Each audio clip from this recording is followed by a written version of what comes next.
मजदूर दिवस पर गोड्डा नगर परिषद में गूंजे कर्मियों की हक की आवाज, बकाया वेतन, पीएफ और बढ़ोतरी पर जल्द समाधान का आश्वासन। मजदूर दिवस के शुभ अवसर पर गोड्डा नगर परिषद कार्यालय में श्रमिक द्वारा एक महत्वपूर्ण कार्यशाला का आयोजन किया गया, जिसमें विभिन्न विभागों से जुड़े कर्मियों ने बढ़ चढ़कर भाग लिया। इस कार्यक्रम का उद्देश्य नगर परिषद के अधीन कार्यरत मजदूरों की समस्या को एक मंच पर लाकर समाधान की दिशा में पहल करना था। कार्यक्रम में मुख्य अतिथि के रूप में नगर परिषद अध्यक्ष सुशील रामानी, उपाध्यक्ष पूजा तिवारी सहित सभी वार्ड पार्षद उपस्थित रहे। वहीं बैठक की अध्यक्षता झारखंड लोकल बॉडीज फेडरेशन के अध्यक्ष सोमेश्वर मेहतर ने की। कार्यशाला के दौरान श्रमिकों ने अपनी प्रमुख समस्याओं को विस्तार से रखा, जिसमें बकाया वेतन, पीएफ तथा वेतन वृद्धि जैसे अहम विषय शामिल थे। श्रमिकों ने बताया कि लंबे समय से उन्हें उनके कार्य के अनुरूप भुगतान नहीं मिल पा रहा है, जिससे उनके दैनिक जीवन पर प्रतिकूल प्रभाव पड़ रहा है। सफाई कर्मियों, गार्डन स्टाफ, बिजली मिस्त्री, चापाकल मिस्त्री और ड्राइवरों ने एक स्वर में अपनी समस्याओं को रखा और जल्द समाधान की मांग की। इस दौरान मुख्य अतिथि एवं जनप्रतिनिधियों ने श्रमिकों की बातों को गंभीरता से सुना और उन्हें भरोसा दिलाया कि उनकी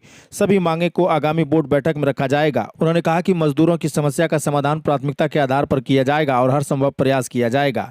सभी लंबित मामलों का जल्द से जल्द निराकरण होगा। नगर परिषद अध्यक्ष सुशील रामानी ने अपने संबोधन में कहा कि मजदूर किसी भी नगर व्यवस्था की रीढ़ होते हैं और उनके बिना विकास की कल्पना अधूरी है। उन्होंने आश्वासन दिया कि सभी कर्मियों के हित की रक्षा की जाएगी और उनके अधिकारों के साथ कोई समझौता नहीं होगा। वहीं उपाध्यक्ष पूजा तिवारी ने श्रमिकों के प्रति अपनी प्रतिबद्धता जताते हुए कहा कि उनकी समस्याओं को गंभीरता से लिया जाएगा और संबंधित विभाग के साथ समन्वय स्थापित कर शीघ्र समाधान निकाला जाएगा। कार्यशाला में मौजूद अन्य पार्षदों ने एकजुट होकर श्रमिकों का समर्थन किया और उनके मुद्दे को उचित मंच तक पहुंचाने का भरोसा दिया। कार्यक्रम के अंत में सभी कर्मियों ने उम्मीद जताई कि इस बार उनकी समस्या का अस्थायी समाधान निकलेगा। यह कार्यशाला मजदूरों के अधिकारों और सम्मान की दिशा में एक सकारात्मक पहल के रूप में देखी जा रही है, जिसने प्रशासन और श्रमिकों के बीच संवाद की नई राह खोली है।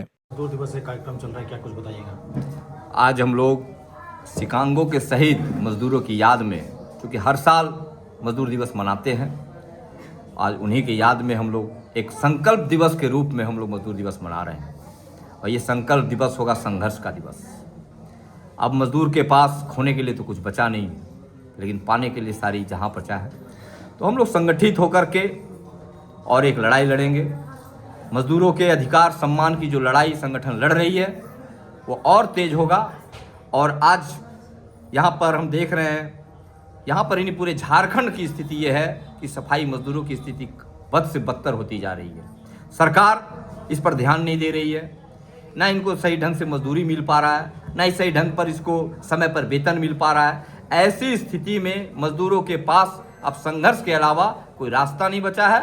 और आज के दिन हम लोग संघर्ष दिवस, मजदूर दिवस को एक संघर्ष दिवस के रूप में मना रहे हैं। और आने वाले समय में हम लोग सरकार के खिलाफ भी जाएंगे और हमारा अधिकार नहीं मिला तो सड़क पर भी उतरने के लिए हम लोग तैयार रहेंगे। ऐसे मजदूरों के लिए क्या मैसेज रहेगा, क्योंकि जो ये काम कर रहे हैं, क्या इनके बच्चे भी आने वाले समय में यही करेंगे? क्या नहीं, वही बात हम बता रहे हैं कि जो काम आप कर रहे हैं, अगर बच्चे को सही रूप से शिक्षा दिया जाए तो निश्चित रूप से, जो हम तो एक संदेश दे रहे हैं कि जो काम आप कर रहे हैं वो काम आपने इससे बेहतर भविष्य अपने बच्चे को बनाइए, उसको शिक्षा दीजिए और बेहतर रास्ते पर ले जाइए, समाज की मुख्य धारा से जोड़िए। आपका? मेरा नाम संजय मंडल हुआ, हम झारखंड लोकल बॉडी फेडरेशन के परमानेंट अध्यक्ष।